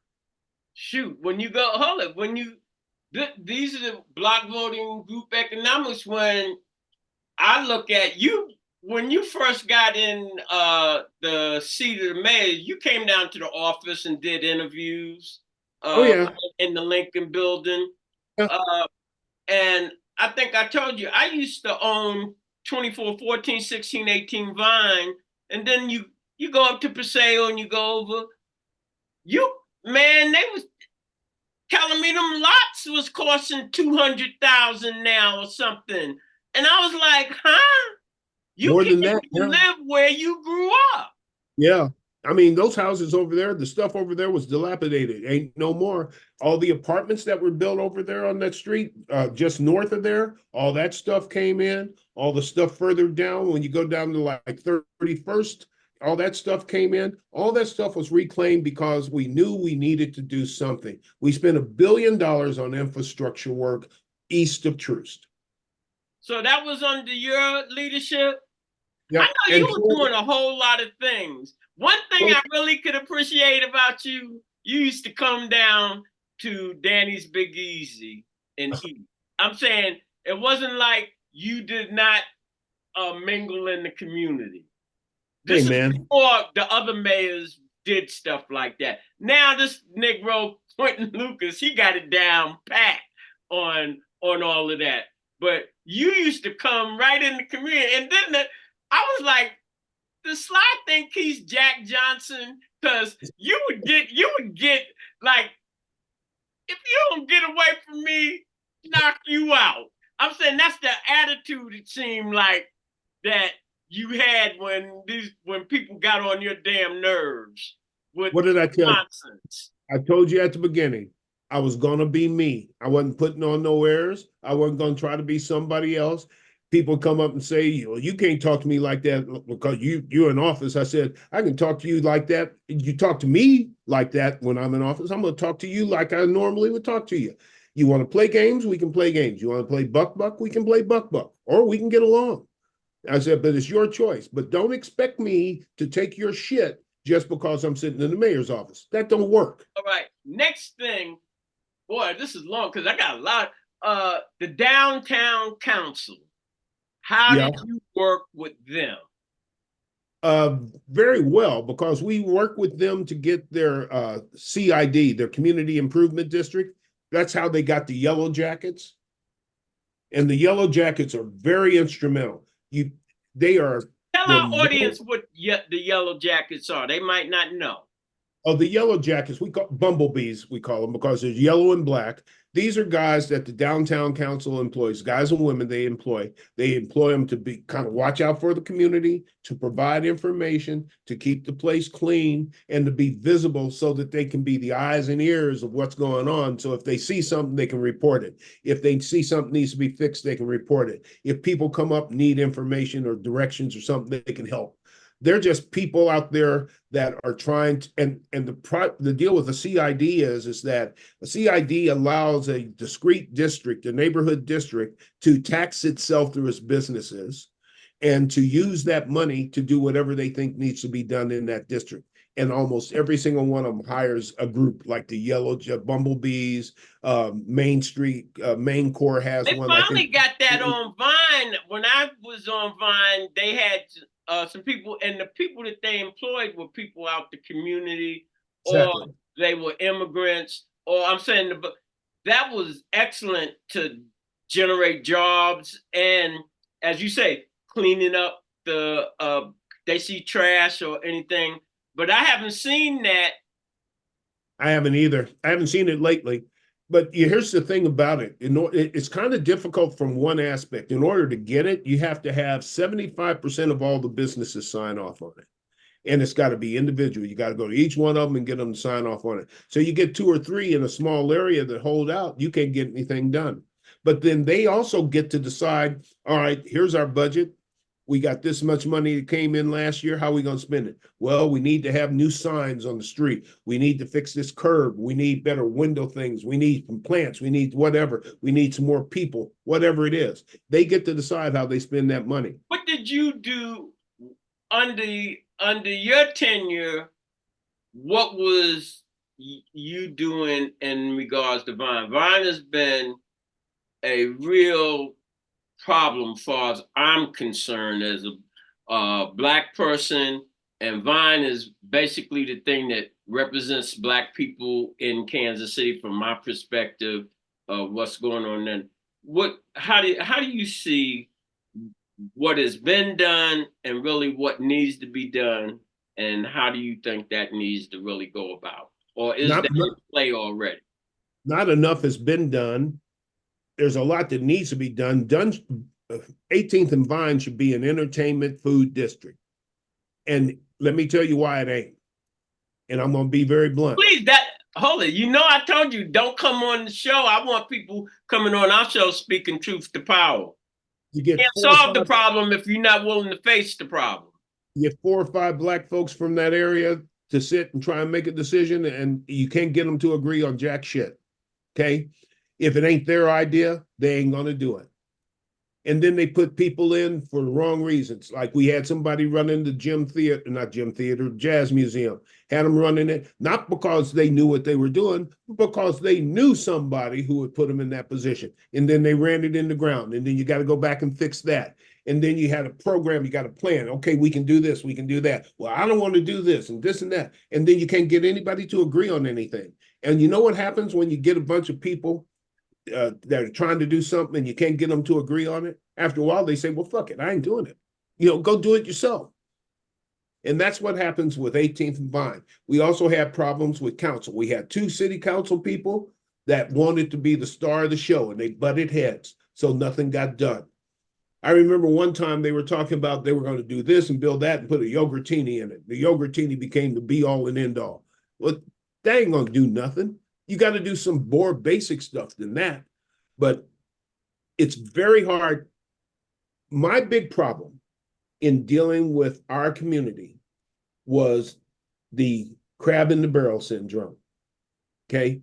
We couldn't get enough people to agree on anything to make progress. The shopping center was a pain in the ass because of all of that. The vote on the streetcar was a pain in the ass because of all of that. 18th and Vine has been an ongoing pain in the ass because of all of that. People have to be willing to accept somebody else's idea and work towards it in order to get things done. It can't always be about you. Everybody was talking about I and me. We were trying to talk about us. And until you can get to us, you can't get it done. And we never got past I and me. So we see little things go here and there. You see something start here, you see something start there. But in order to do a full plan, you need everybody on board. We couldn't get everybody on board. Finally, I threw up my hands. At the end of it, I said, okay, I'm getting rid of the board for the 18th and Vine Museum. I'm getting rid of the Jazz Museum. I'm getting rid of that board. I'm getting rid of the 18th and Vine board, and I'm appointing all new people. And that's what I did.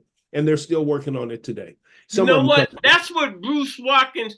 I'm old enough when I came to Kansas City. I like to say a troublemaker, but Julia Hill, Oh yeah. because I lived, like I told you, I moved in Sheridan, and ever since I came, I've been causing problems. And Julia Hill said, "Nelson, get over to my house, set me down.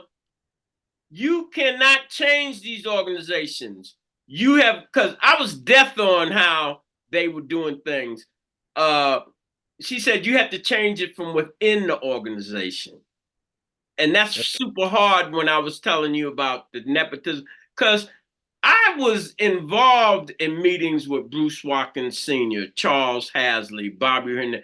They had strategies that could be implemented that the whole community participated and benefited from. Right. And I don't see that now. You've got that. There's a difference between wanting to be a leader and wanting to be the leader. You know what I mean? When you start focusing on what I want, you're missing what we want. And that's been a problem. It was a problem from day one. And to some How extent do it's you still. deal with it in your own space? You are a leader. You can't say that's not good. How do Sure. you deal with being a leader and dealing with me and we personally? Give our audience a little psycho analyst how you have to think on certain things. I think the first thing you do is you find out from other people. This is something I started where I was running a campaign. My first year, before I actually got into a formal campaign, my first year, I spent talking to people. I'd say, "What do you think needs to be done?" And prioritize it for me. What's the most important thing you think needs to be done? That's how we came up with the agenda, the 4 E's, all based on what I heard from other people. And then when I said, okay, we're going to do this, this, and this, these are our 4 pillars of what we're going to do. All those people who said those were priorities for them, they had to come along. So you build your coalition, and you build your coalition in such a way that you're trying to capture as much broad information, as much broad planning as possible. And then you start micro planning within that. But then they can't leave because it's all part of their idea. Make it somebody else's idea. Stop giving a crap about who gets credit. Nobody gives a damn about who gets credit. What they care about is what got done. All So if right. you don't care about getting the credit, you can get a whole hell of a lot done. But if you want the credit, then you're not going to be willing to listen to anybody else who's got a better idea. So I didn't care about getting the credit. And I didn't care if people blamed me because it didn't matter to me. I knew that when I started something, that we had the right idea, we had the right data, we had the money in place, we had a plan. And then if people wanted to come in and bomb it and they had a better idea, okay, fine, let's listen to it. Maybe we can incorporate that. Let's make it better. But don't come in and say your plan sucks and just get rid of it. Make it better. And that's what we tried to do every step of the way. We're Other getting, than, hold on, I yeah, want, because man, we've been doing this for a minute, but I took a I took a shot at you, Jason, Miles, and the owner of the Royals. So y'all were at Reverend Miles's church, right. and I said the usual suspects bringing this to the community. So, what what do you see with that whole stadium thing, and how do you really, Bob Kendricks had called me and said, Carlos, why are you on the air against the station, against the what's the name? And I've said, I've been here since 78. And every deal that any of these corporations, teams, ever made with the community, they broke once they got what they wanted. And he was like, well, don't you care whether the Royals, I'm like, I don't care whether the Royals stay or leave or the Chiefs stay or leave. What is that doing for my community? And I understand what it does to me. Talk to the community why you was behind that and how, because that might even be like the streetcar. And I didn't tell you this. So my godfather had me as vice president of the Citizens Association back in the day. And you Okay. couldn't get elected if the citizens didn't back you back when I was so They didn't back me. all right. So I was so upset at Hasley and some of them at one point that somebody floated the idea to me 2-term limit. Mm. And so me and Henry Lyons took that up and got that pushed across. But years later, I see that was really a bad idea. Yep, it is. But all right, so that's why I'm saying, see, you on people be judging shit and they don't be on the inside. They don't really have a clue of the domino effect of what they doing.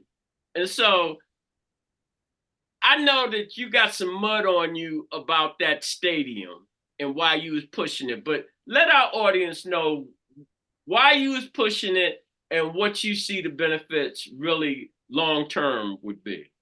Well, there's a couple of different reasons. Number one, I grew up in the city when the A's left, when the Kings left, when hockey left. And I remember people sitting around saying, we ain't worth a shit. We don't have nothing to do around here.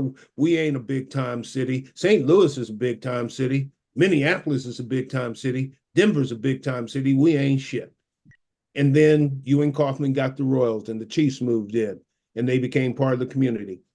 Those teams and those stadiums are just as much a part of this community as the churches that have been here for 100 years, Union Station has been here, the streetcar, any of those things. That's number one. Number two, you cannot buy the type of advertising and publicity that those teams generate. You can't buy it.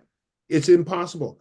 You can't go to Germany and hear people talk about Kansas City that's never been there because they know about the Chiefs. And I got to come to Kansas City. I need to get to Arrowhead. It's on my bucket list. I'm coming to Kansas City. You can't buy the exposure that we got when we had the All-Star game and people coming from all over the world down at 18th and Vine, going through the Negro Leagues Museum and the Jazz Museum. And I'm down there partying with them. I got my champagne flute, my hors d'oeuvres, and I'm standing there talking to them. And they come up and they say, I had no idea that Kansas City was this smart, this cosmopolitan, this sophisticated. I thought it was a cow town. I really expected to see cows. And it became my favorite phrase. I had no idea. It depends on what kind of a city you want to be. You want to be Topeka? Fine. Get rid of your teams. Be Topeka. Let me say this. I didn't care about the Chiefs or the Royals, but when I was in business, I had 2 season tickets for the Kings, and I was right at mid-court. Yeah. And but see, now I could be wrong, because again, this is hearsay. The people were saying that the white people, they wasn't going to pay to see black people run up and down court, and they let our team get away. And that's why, like I told you about the 2-term limit, and that's why I'm asking you about this. And now, they wish they had never done that. Look, I'm gonna tell it straight. People can say what they want to say, but if those teams ever leave, they're going to regret it for the rest of their life. I've been to St. Louis. I spent a year negotiating on behalf of between 3 parties in St. Louis on the $500 and some odd million settlement they got from the NFL when the Rams left. Okay. Spent a year negotiating the split of that money. And every time I was there, people were, man, this town ain't worth a shit now. We don't have anything going on. We got this arena sitting over here that we can't do anything with except pay to keep it up. Our hotel revenue has dropped considerably because the team's gone. The restaurants aren't doing as well. Our tax revenue is down, yada, yada, yada, yada, yada. Those things bring money into this city. I don't care how you slice it. I don't care how you dice it. Every athlete that plays a game here pays a little bit of earnings tax to the city of Kansas City, Missouri, and they pay entertainers and sports tax to the state of Missouri. They bring people and put them in the hotels here. Hell, think about this. They go out to the people that come in to stay to go to the racetracks from out of town, out in Kansas. They go out there. There ain't no hotels out there. Where do you think they stay? They stay in Kansas City. No racetrack, no people. I know when I came to Kansas City, you didn't have too much going on. We used to go to Omaha to the racetrack. That was a big thing and then my business partner was Diamond Warren, and he was a baseball fan, and he would go to the Royals for $3. We used to go stand up with Willie Wilson's brother, Frank White's daddy, and UL Washington in the back.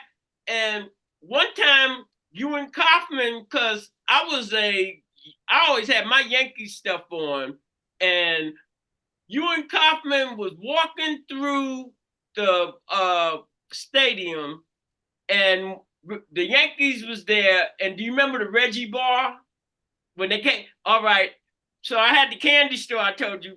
We ordered 2 cases of Reggie bars, and when Reggie hit a home run in Royal Stadium, I throw him out in the crowd. Ewan Kaufman walked up on me, and I was like, who's this old white man? And he had his blue jacket on, and he was very amenable. I'll never forget that. He was a neat man. He was a good man. He had a black chauffeur or something, because the guy that was with him, he was like, this is Mr. Kaufman. And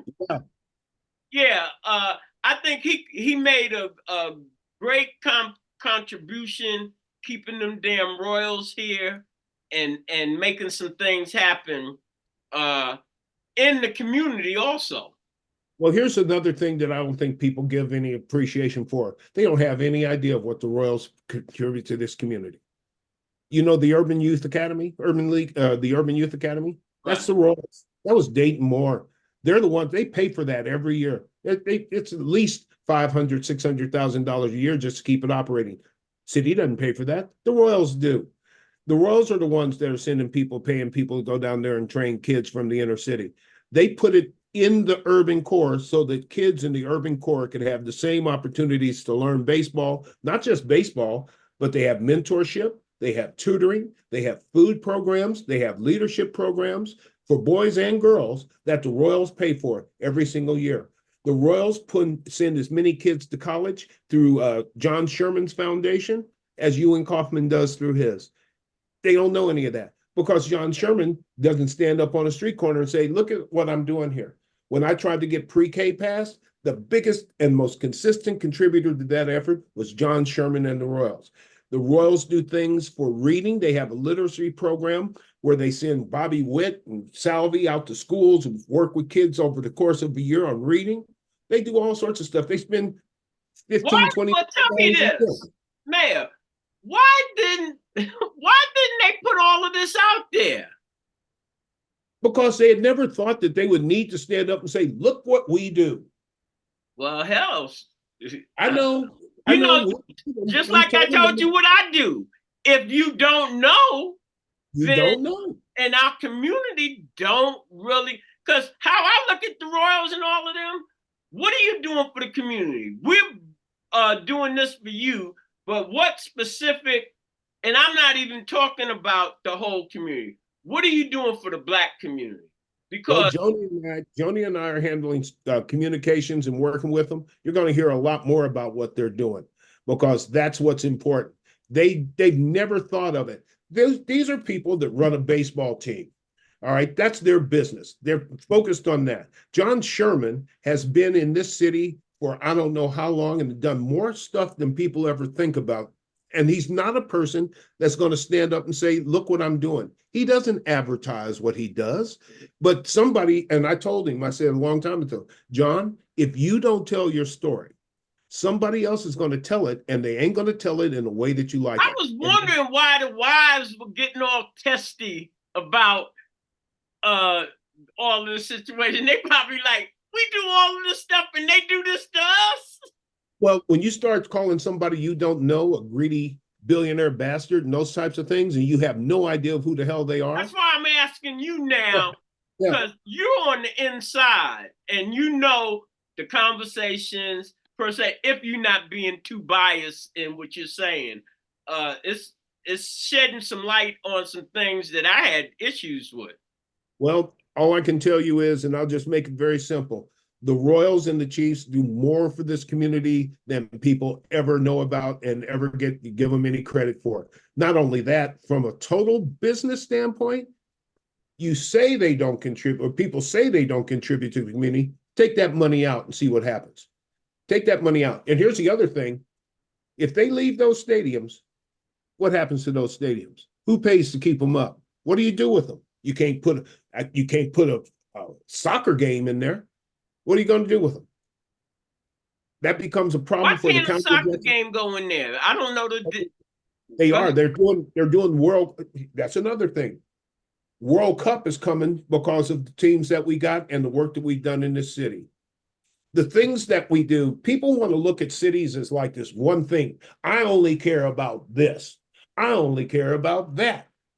As a mayor, you look at the city, we got people who care about just about everything. The city wouldn't be the same without the Kaufman Center for Performing Arts. It wouldn't be the same without the Chiefs and the Royals. It wouldn't be the same without youth sports, wouldn't be the same without the plaza, wouldn't be the same without Union Station, the city market, or any of those things. I love the plat. When I first came here from New York, even though, as far as I'm concerned, they racist, I loved the plaza.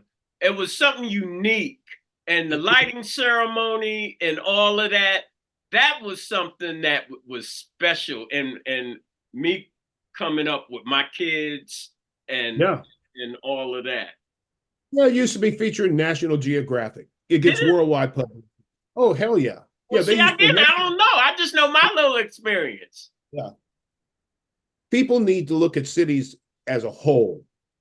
We need to be well-rounded. Look at the best cities in this country, okay, from what people know from the outside. And every one of them have something unique. And I'd be willing to bet you that most of them have some sort of professional sports. I tell you this, I'm from New York. I wouldn't want to live in New York. Nope. Coming to Kansas City, I think was the best thing that ever happened to me. I would have never been a homeowner in New York. Shit was just Impossible. a $15,000 house here would cost you 50 to 150,000 for a one bedroom up there. And same in California. Yeah, Kansas City. I came here. You could raise your family. And now I'm just talking about as a black man. The white situation is altogether different, as far as I'm concerned. But black people were able to, they have their little niche here in Kansas City. Absolutely. And we're doing kind of, as far as I'm concerned, kind of well. The neighborhood I moved in, my kids was able to go. My daughter went to Bishop Hogan, Van Horn, and West. They done closed West down. But right. I'm saying, and it was a livable city. It's a livable. I don't now, over to me, the last 20 years, really, like we talked about that real estate and what have you, they trying to turn Kansas City into one of these big city type things as far as the economics, where it's squeezing the little people out. Well, that's not just Kansas City. That's across the entire country. Everything's higher everywhere. We're still lower than every place else. How do you deal with that as mayor, knowing that everything is going up, but your constituency is stuck? Or not necessarily your constituency, the community that you come from is stuck at this level, at the bottom 2/3. But that's where you start fighting with the state, and that's where you start doing things like raising the minimum wage, and that's where you do things like take off relieve the block on whether or not you've been convicted of a crime on employment applications, and that's where you start doing things to enforce housing discrimination laws. That's where you do all that stuff, and that's why you do it. But we're getting close to here. I've got to run. All right. Here's the bottom line, and this is what I'm going to say about the Royals and the Chiefs. It's easy for people to think that this is all just a game of billionaires. What they forget is that this is still our city, and our city would not be the same without it. There is no way, absolutely no way, you can replace those teams. They contribute financially, they contribute culturally, they contribute socially, they contribute in terms of the money that they put into the community. And frankly, the county owns the damn stadiums, not the teams. So if the county owns the stadiums and the teams need a new stadium because these stadiums are older than dirt, then what are they saying? At the end of the day, you have to make a choice. Do you want to keep businesses that are functioning and working and contributing to your community on a number of different levels, or do you want to let them walk and know that you'll never get them back again? It ain't like you walk and you can get something from someplace else. This is not bringing in a new grocery store if this one over here Hold it, closes. this is not 1968 where you could buy a team easy. You can't even buy these teams now. There's 30 teams in baseball. When's the last time one of them moved? There's 32 teams in the NFL. Every team that's moved in the last 20 years has moved over stadium issues. Look at Oakland. Oakland's about to lose their baseball team. They've already lost their football team. Look at San Diego. San Diego lost their football team. Go and talk to the people in Oakland and San Diego about that, and each one of them will tell you it was. Tell me this: do you think that there's a real possibility of them going over to Kansas? Yes. I thought that was a bluff, but you know more than me. It ain't no bluff. And if you pay attention to what Kansas is doing, they're passing legislation to make it easier to get them.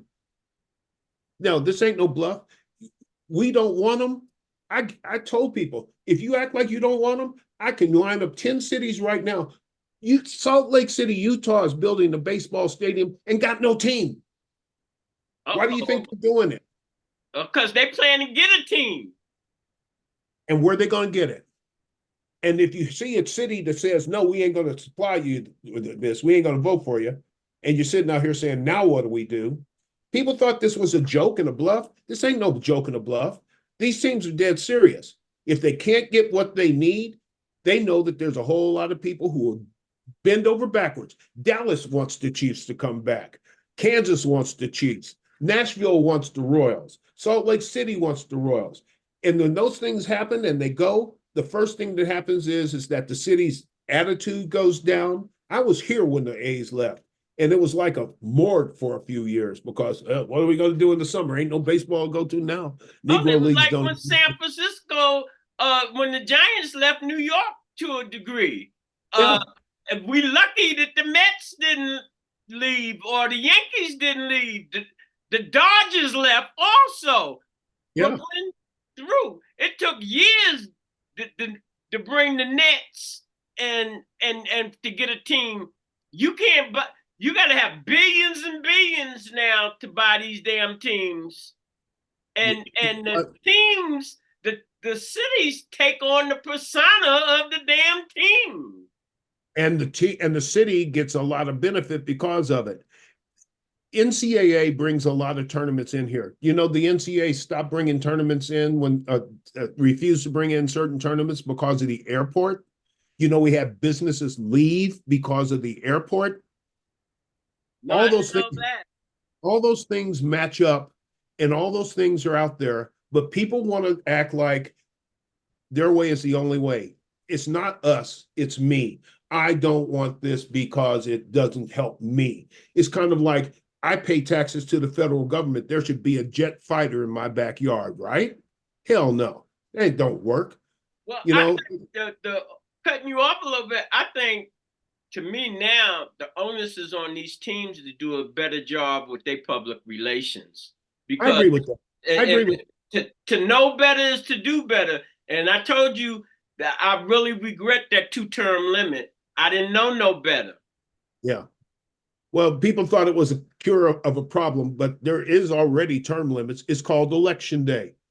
If you get off your butt and you don't want somebody in there, vote them out, put somebody else in. But to say, hey, you're doing a good job, but you got to go anyhow, that don't make no damn sense. But that's just me. Only by the time you learn how the system works, it was like my partners in Vietnam. They say by the time you do 1 or 2 terms, now you know how to fight the enemy. Soon as you learn you're out of here and you're starting from scratch again. Exactly right. And if you So, fight a different enemy, you got to learn a different way of fighting, right? what is your closing words, Sly? My closing words is that I named this book A Passion for Purpose, Building Cities for Our Children for a reason, because that's what we do. We build cities for our children. Our children are the ones that want a streetcar. The kids that went away to college that didn't want to come back, Kansas City ain't happening. They don't drive like we used to. It used to be that every kid at 16, if you didn't have a driver's license, you were an outcast. Now bunch of 16-year-olds don't really give a damn about driving. They want public transportation. If you want to keep young people in your city, and young people have to be here because they need to be generating income to put into Social Security so that your old butt, my old butt got Social Security because it's top heavy. We got Right, more old people than we got young people. We need young people coming back. Those are the entrepreneurs. Those are the ones building the businesses. Those are the ones that are doing things. All of the things that we try to do is to build a city that's not for me, but for the next generation and the generation after that. And you can't make your city better by watching major assets leave it. Nothing gets better if these teams leave. Nothing gets better if we shut down streetcar. Nothing gets better if we don't support people in their housing needs. None of those things work. So build cities for our children, which means stop your ideas, listen to other folks, younger folks who are going to be here when I'm dead and gone, and make sure that I'm doing everything I can to make sure this city survives at the level that I would be proud of. I'm proud of it now, but we still got work to do. all right. I got to bring you back on because, like I said, we done talk for about 3 hours or more, but I'm breaking this up.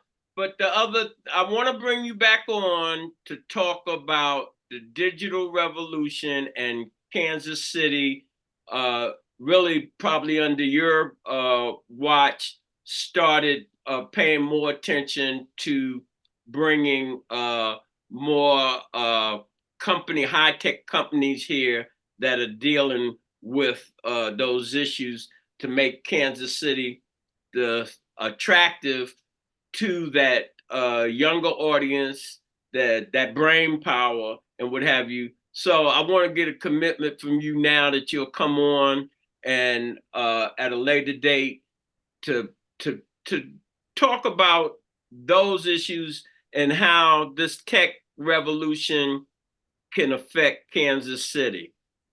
I will be happy to because that all started when we got Google. All right, all right. So, in closing, as we always say here at Cascade Media Group, when you invest in your community, you're really just investing in yourself. Good night. Amen. This is brought to you by Kansas City Business Association, working to improve our community.